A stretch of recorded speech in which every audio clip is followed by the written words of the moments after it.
Hi James, as we sit in this tree. Hi Jen. Listen, you've made the wonderful video I Have a Dream, and that was made at Main Chance Sanctuary, working with the horses there. Our wonderful horses with there. our wonderful horses at Main Chance. And you've created some real magic there with your trust technique. Now I know what the trust technique is all about, but there are an awful lot of people out there who don't, who might want to share that kind of work with their own animals. So can you fill us in? Of course, I'll keep it really simple. So the trust technique recognises that animals and humans share feelings, and it involves mindfulness in that interaction. So whereas normally people might interact with fear or anxiety, we bring in mindfulness, which produces peace of mind, I'm going to stop confidence. you there. Absolutely. What is mindfulness? Because it's a key word at the moment. Absolutely. So mindfulness in our description in the trust technique is the ability to be not engaged in thinking. Not that we are thoughtless, but that we are not engaged in thinking. When we engage in thinking, our energy levels come right up. So the more we are saying things in our own mind, the more that expresses itself physically and emotionally it comes out. So when we find the gaps in the thinking, so we're not engaged in the thoughts, our energy levels come right down to a peaceful level. And how do you do that, James? Do you have to sit and concentrate on being very still? What happens when you try and do that? Well, if you look at ourselves as three parts, there's a physical part of us, emotional part, and a spiritual part. Physically, flesh and blood, really simple. Emotionally, we're just going to really simplify it and just say that it's our ability to engage in thinking, which produces feelings. And then we've got the spiritual part, again, really simple. And I'm just going to call that peace of mind. Now, for us to be able to focus in the right area allows us to get into the spiritual place. And the wrong area is when we're engaged in thinking. Our thoughts are so fast, they forward in time, we worry, we're backwards, we're angry, we're resentful, we're planning. I mean, it's not always bad, but our brains are so fast, there's nothing faster than the speed of thought. But our bodies are right here, right now, in this moment. They don't time and space trip. We're born into something that is physically right here, right now, which is what we call mindfulness or the present moment.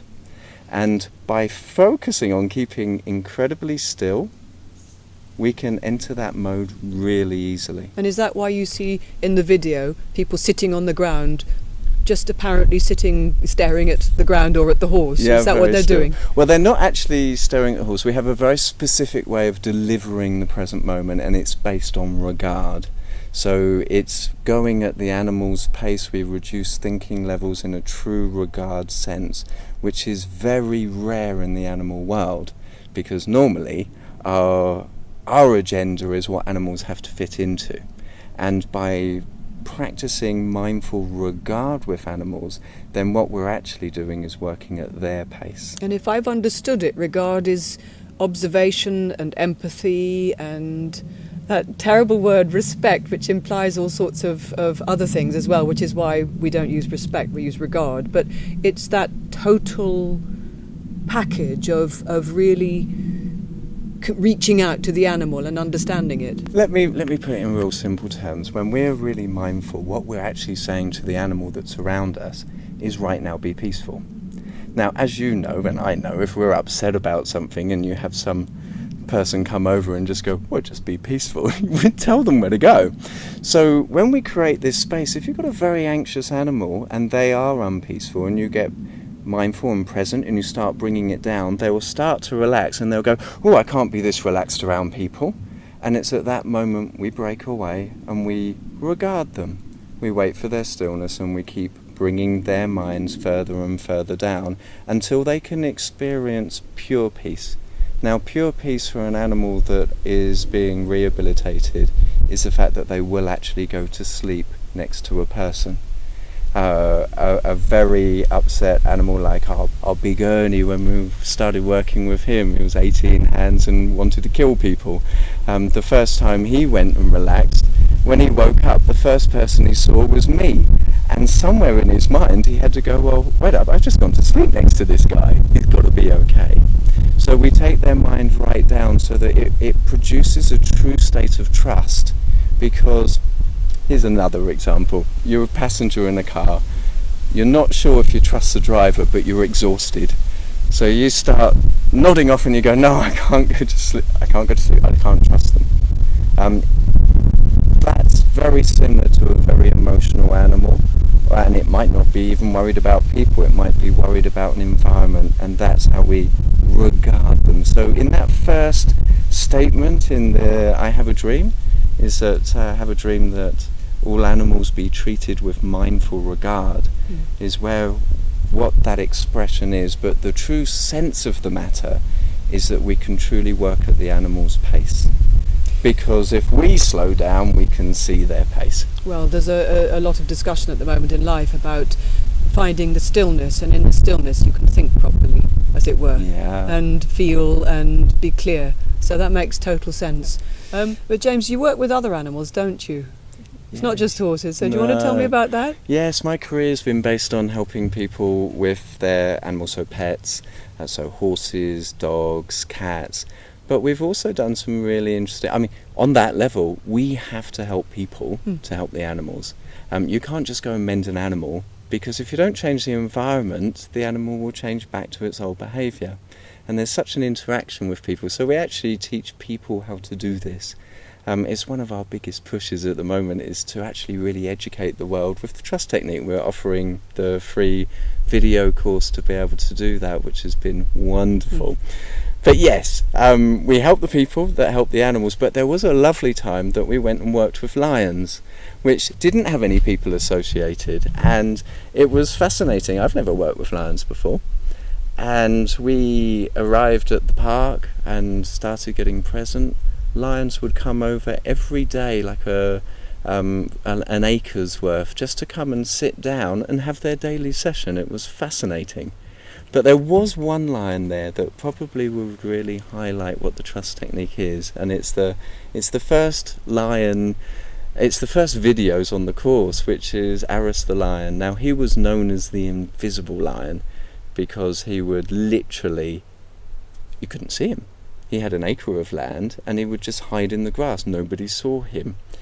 So Shelley and myself, my partner, we waited for him to actually come out for dinner when nobody else was around, and we used the present moment mindfulness, the trust technique, whilst he was eating, and he had the odd little glance to us. And afterwards we assumed that he was just going to go and hide again, but he didn't. He walked along the fence line and he just lay down.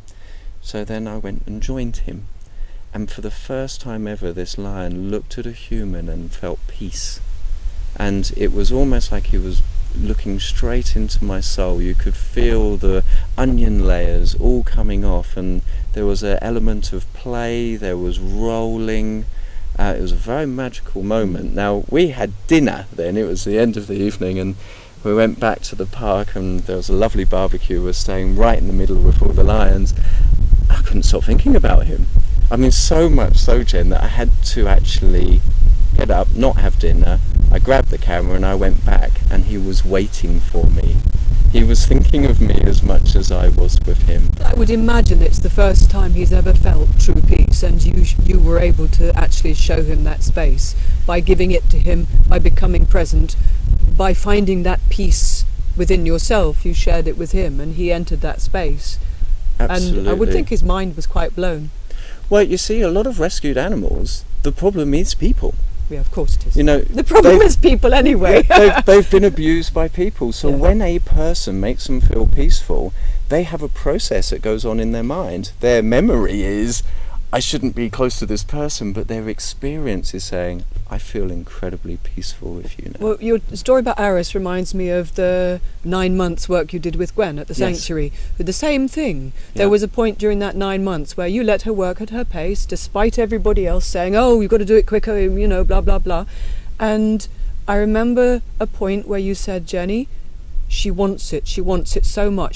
She can't stop thinking about me, and I can't stop thinking about her. And I knew at that moment that you would break through quite soon, because there was such a connection between you. But the fear in the horse was overriding. It was like a seesaw.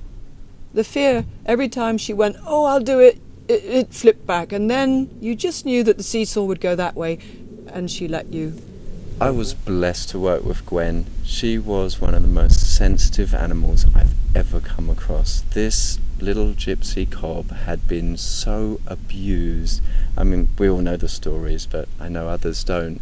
I mean, she was abused to the point where she was beaten within an inch of her life. She ran away. She got pregnant with a stallion that was on loose land. I mean, it sounds like a completely crazy scenario, and it was for her first start of life. When she was pregnant, the gypsies caught her, tied her to a goalpost when she was giving birth. I mean, you can't go across a female's boundaries more than that poor little horse did. And when I first met her, I would get present with her. I would regard her. She would go to sleep. I would very gently touch her, and as soon as I touched her, she would come out. And normally this would only happen 2 or 3 times before you would gain the trust of that particular animal. It took 6 months to touch her properly. She was so abused. She had this terrible thing around her neck, and it took me 9 months to get that off. And I had to really regard her. You see, there's another part of the video is that I would love people to recognise the difference between fear and trust motivation. Do you mean fear motivation and trust motivation? Yeah. Because fear motivation is what most people train horses and dogs and animals with, whereas what you're talking about is quite original and very unique, and that is trust motivation. Yeah, and it's very hard for people to understand this concept because it's been so ingrained in our society that we have to be the boss, that we have to have tools of fear like bits in mouths or fear. They're not that the bits are bad or the saddles are bad, but the result of them can be terrible. So the fear motivation is you do what I say, otherwise you're in trouble. And it's a lot in the world about pressure release as well. I pressurize you, and when you do what I want you to do, then I take the pressure off. Let me ask you a question. Is it because the world works at a very fast speed, and what you're saying is work at the animal's pace? Or do I detect a little twinkle because you've actually learned a way with reward motivation in the present moment of speeding up the learning at the animal's pace with trust motivation? Yeah, you know, when you actually listen, imagine you've not been listened to, you've been pushed, you're hurting, so your response is, ow. You're told off for that because you're not going at the human's pace. You then go, well, actually, okay, you're not being listened to, you probably might be in physical pain as well. Now somebody comes along and slows right down and makes you feel peaceful. Let's just put it really simply. Feeling peaceful, having peace of mind is the closest thing to unconditional love that you can have. So you then love the person who's helping you. Now this is trust motivation. An animal will always do what you would like it to do if you're communicating clearly and you have the right feeling for them and you listen to them. We respond to that. In the I Have a Dream video, there is a section that's talks about trusted cooperation. Now that's quite a difficult concept on the level that you're talking about. I mean, I can understand trust and cooperation and put them together, but you're talking about something that's a little deeper than that, aren't you? Well, if we lead from the fear motivation to trust, like we've just discussed, and we take that to the next level, then by reducing your mind and an animal's mind, you're intuitive together, and then we can do extraordinary things. You will see that there was riding with no tack in the local woods. So everyone's running, walking their dogs, and we got horses being ridden with no tack and running around after us. But that type of cooperation can only exist through trust. It was her first time of being ridden with no tack. None of this is trained. It's about being with each other and connecting with each other. So for example, when I was riding Pudding and she was loving that, I would imagine turning right and she would follow the feeling, or left, or go a little bit faster, because we were so in tune with each other. Now, we don't ride the horses at Main Chance, you know that. They're actually there about rehabilitation and being worked with for therapy. But it's a wonderful trust exercise to be on an animal which technically has no fear control, and that you are just trusting in your cooperation together. In that ride, there was only one time where she didn't hear me, and I very gently just touched her neck, and she went, "Oh, you mean that way?" But you see, I can see such beauty in taking a relationship with a horse or a dog or whatever animal, finding the peaceful moment, connecting, building the trust, and then finding ways of working together as partners. Yep. And it's beautiful. Yeah. So I can see that there's a lot of people out there who have animals, who work with animals, who would really benefit, because the animals don't have to be damaged. You can develop extraordinary working partnerships. Absolutely. And this was one of our motivations. I spent the last 5 years making a video course that teaches the trust technique so people could learn at their own home. And it looks at horses, dogs, cats, there's lions in there, and they're great examples, step-by-step tutorials that show people how to do this. And what we've done recently, and it's been so warming, Jen, is that we've offered this course out free for 24 hours for a day, so that people can take the day off and actually learn the technique, so that we can spread a very different way of working with animals, one that does have that true beauty about connection. The missing piece, people say to me, the missing piece about that connection or finding that true relationship. I think some people have sensed the connection, but what you've done is you've sensed it, discovered it, explored it, and then put structure around it in a way that other people can then go, okay, I can do that. It's not magic. I can learn how to do that. It's so not actually, magic. It's you're very giving simple. people the key to a whole world of joy with their animals. There are extraordinary people out there that have been doing wonderful things with animals, that intuitively are there and being with the animal. And you're right, the technique that we have will take any thinking mind and put them into that skill set. And if I'm not wrong, after the 24 hours, if somebody wants to, they can then buy the platinum level and have it for life. Yeah, we're giving a massive discount for it, and then the proceeds, the profits, we're Come to putting Main for the Chance for Trust. Yeah, have for you working told with the horses children. they're famous? They already know that. And people, if they wanted to, could take a young horse using trust motivation. They could actually bring it on and probably have a much better and therefore more fruitful relationship with that animal.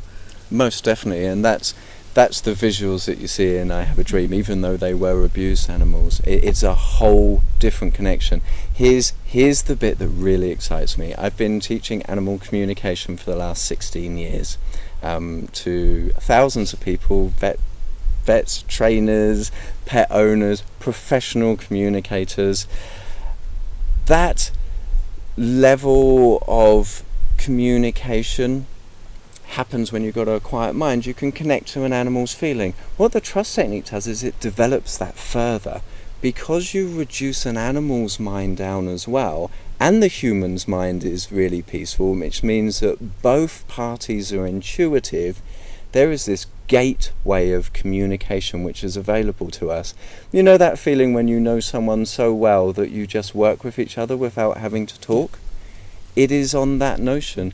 I do share what I would like to do with the horses in my imagination, and I have their mind calm enough for them to understand.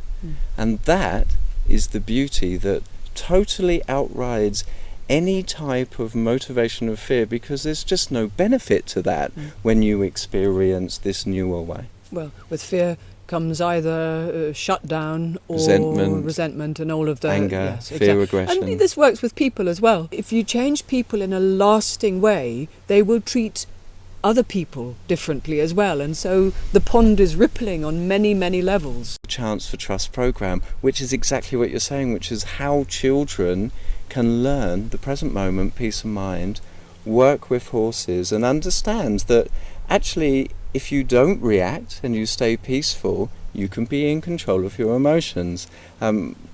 As we know, I mean, we've started to pioneer that. Shelley, my partner, is doing amazing work. She's at the front of this, and we're helping children that are very hard to help. I think what happens is that they learn, because they love horses and animals, they learn to regard the animal in a peaceful way, which then highlights them how they can use that skill set in other parts of their life, so they can regard others, their peers, their parents, their teachers, and then ultimately, as this process carries on, how they can truly regard themselves. Well, to find real peace of mind, you have to regard yourself. Yeah. That's the number one. And you have to love yourself. And then people say, but isn't that selfish? It's not. Real, true love of yourself is an acceptance of the good and the bad in yourself. It's being peaceful with yourself in every aspect. And if you're peaceful with yourself, you will attract other people to be peaceful with you. You will attract animals to be peaceful with you. And so you will spread that. So the greatest gift you can give both people and animals Peace of mind. is peace of mind. Absolutely.